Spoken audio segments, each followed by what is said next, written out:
Well, worse than the Great Depression? Apparently the vice president thinks so. Joe Biden speaking at a DNC fundraiser saying, and I quote, "This president has inherited the most difficult first 100 days of any president, I would argue, including Franklin Roosevelt."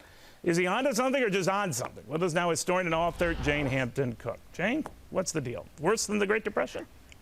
I don't think so. I think there's a little exaggeration going on there.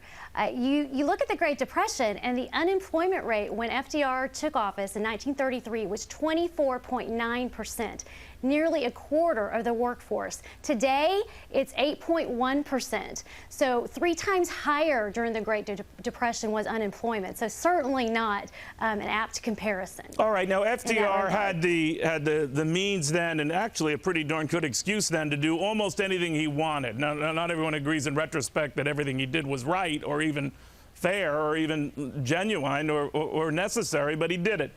Is this president taking this situation as an excuse or an incentive to do things that go way beyond what's necessary? Well, that's very possible. You know, you're seeing some mixed messages out of the administration because last week, President Obama mentioned that he told some CEOs that, hey, you know, things aren't as bad as they seem. So, you know, there could be some posturing here going on, depending on the audience. But the Great Depression, I mean, we had been in the Great Depression 3.5 years by the time FDR took office. This all really broke big back in the fall, just a few months ago. So I think some proportionality really needs to take place here and take hold here. All right, but we also learned that as soon as you're in office, you got to give people an indication that things are getting better. The president has toned that down to the point where he is saying things will get better.